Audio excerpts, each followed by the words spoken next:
দিলে জান্নাত পাওয়া যায়, বুঝেন নাই? আর মসজিদ বানালে জান্নাত পাইবে না, মসজিদ বানালে জান্নাত পাইবে না। মান বানা লিল্লাহি মাসজিদান বানাল্লাহু লাহু বাইতান ফিল জান্নাহ। নবীজি বলছেন আল্লাহর ঘর মসজিদে দুনিয়ায় তৈরি করবে, সে ব্যক্তি তার জন্য আল্লাহ জান্নাতে বালাখানা তৈরি করবে। আর মানুষ আবেগে তাতে কইতেই পারে যে আপনি এতটি মসজিদ বানাইছেন, হ্যাঁ আল্লাহ আপনার জান্নাত দেব, কি কইতে পারে না? আপনি এত মানুষের হেদায়েত করছেন, এত মানুষকে আপনার ওসিলা এত মানুষ দাড়ি রাখছে, টুপি রাখছে, নামাজ পড়ছে, আমরা যে জান্নাতি, আবেগে মানুষ বলতে পারে না? ভুল তো মানুষ হইতে পারে, হেডালাই লেহালেই। আর যারা কইছে যে আপনার রোজার পূজা, যারা বলছে যে কি বলে এই যে ভোট দিলে জান্নাত হয়ে যাবে, নে জান্নাত টিকিট কেন যাইয়া পোলের গলায় দেখা হবে সবার লাগে ইনশাল্লাহ। কোন জান্নাতে যাও? হাবিয়ায় যাও না ফেরদাউসে যাও, দেখা হবে জান্নাত, সে পোলের গলায় দেখা হবে, ঠিক কিনা বলো? রাসূলুল্লাহর বিরুদ্ধে কথা বলবে, আল্লাহর হাবিবকে বলবে মুর্দা নবী, সাহাবায়ে কেরামকে বলবে তার সত্যের মাপ কাঠি না, আর বলবে জান্নাত, জান্নাতের চেহারা তো দেখতে হবে না।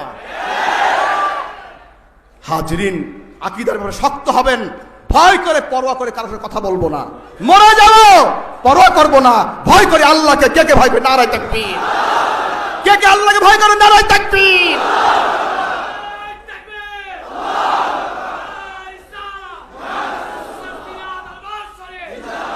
সব সময় উসুল মনে রাখবেন, অনুসরণের ক্ষেত্রে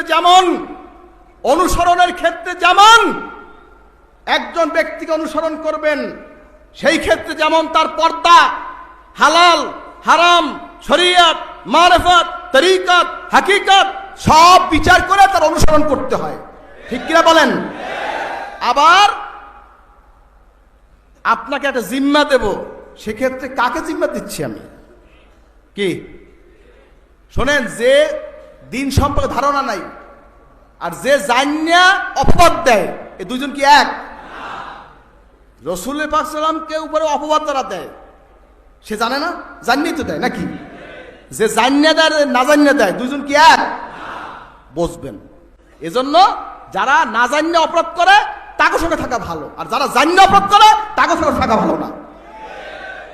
জান্না সে নামাজ তরক করে, জান্না সে দাড়ি কামায়, জান্না সে সুদ খায়, জান্না সে মদ খায়, জান্না সে জিনা করে, বলে যে মোতাবিয়া জায়েজ। এই গ্রুপ যদি কোনোদিন আসতে পারে, দেখবেন যে পোরস কোয়ার্টার শুরু হয়ে গেছে, মরে মরে পোরস কোয়ার্টার হবে বাংলাদেশে। এই আকীদা থেকে শুদ্ধ হও, তওবা করো, ওই কিতাব সব ব্যান করো, তওবা করো, শর্ত দাও, অঙ্গীকার করো, তারপরে আসো, বসবো, কথা বলবো, সবাই একসাথে দেশ চালাবো ইনশাআল্লাহ।